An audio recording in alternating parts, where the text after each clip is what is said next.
નમસ્કાર ખેડૂત મિત્રો, મારી યુટ્યુબ ચેનલ ખેડૂત સાથીની અંદર આપ સર્વેનું હાર્દિક અને ભાવભર્યું સ્વાગત કરું છું.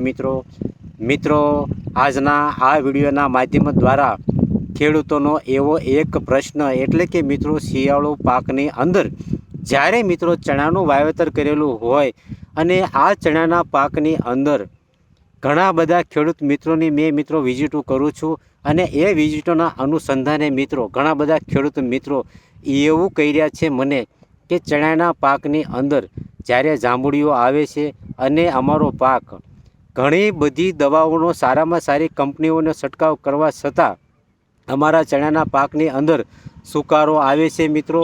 અને આ જે સુકારો છે એની સામે લડત આપવામાં અમારે ઘણો બધો ખર્ચો થઈ જાય છે અને અંતે અમારો ચણાનો પાક કાચો વળી જતા અમારે ખૂબ જ નુકસાન આવે છે. તો મિત્રો હકીકત એના અનુસંધાને આજે હું ચણાના પાકની અંદર જાંબુડીઓ કયા કારણથી આવે છે મિત્રો, તો એનું સચોટ તમને મારી પાસે જે નોલેજ છે એના અનુસંધાને મિત્રો તમને સરસ મજાનો એક ડોઝીસ આપવા માગું છું કે જેના થકી આપણા ચણાના પાકની અંદર જાંબુડીઓ ન આવે અને સારામાં સારું ઉત્પાદન મળે મિત્રો. હવે મારી વિઝિટોના અનુસંધાને મિત્રો આપ સૌને જણાવું છું કે જ્યારે આપણો ચણાનો છોડ જાંબુડીઓ થતો હોય ત્યારે મિત્રો જાંબુડીઓ થવાના કારણો સૌથી પહેલાં તો ફોસ્ફરસ તત્વ હોય છે મિત્રો. એની આપણા કોઈપણ પાકની અંદર જ્યારે ઉણપ હોય ત્યારે મિત્રો પાન રીંગણી કલરના થતા હોય છે એટલે કે જાંબુડિયા કલરના થતા હોય છે મિત્રો. તો એ વાતનું પણ આપણે ધ્યાન રાખવાનું છે મિત્રો.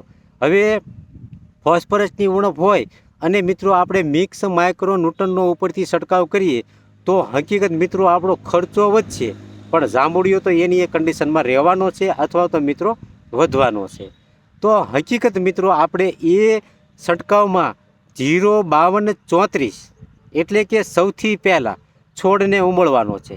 ઉમળ્યા પછી જો એના સાઈડના મૂળિયા હોય તો મિત્રો આપણા પાકને ફોસ્ફરસ, ઝીંક અને મિત્રો જો મૂળ ન હોય તો ફૂગનાશક એડ કરવાનું છે. જો મૂળ હોય તો ફૂગનાશક આપણા છંટકાવની અંદર એડ કરવાનું નથી. જો તમારી પાસે બે કન્ડિશન બને છે મિત્રો, એક તો મૂળ ખેંચ્યું, જો મૂળ હોય તંતુ મૂળ તો મિત્રો ફોસ્ફરસની ઉણપ અને એની સાથે ચિલેટેડ ઝીંક અને ફેરસ.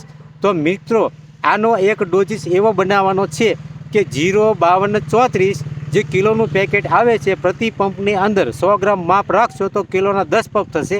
અને એની સાથે મિક્સ માઇક્રોન્યુટન જેની અંદર ઝીંક હોય, બોરોન હોય, ફેરસ હોય વગેરે બધા મિક્સ માઇક્રોન્યુટન હોય છે મિત્રો.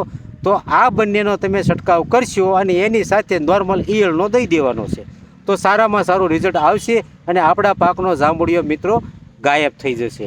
તો ઓછા ખર્ચે આપણને યોગ્ય નિદાન મળી જશે.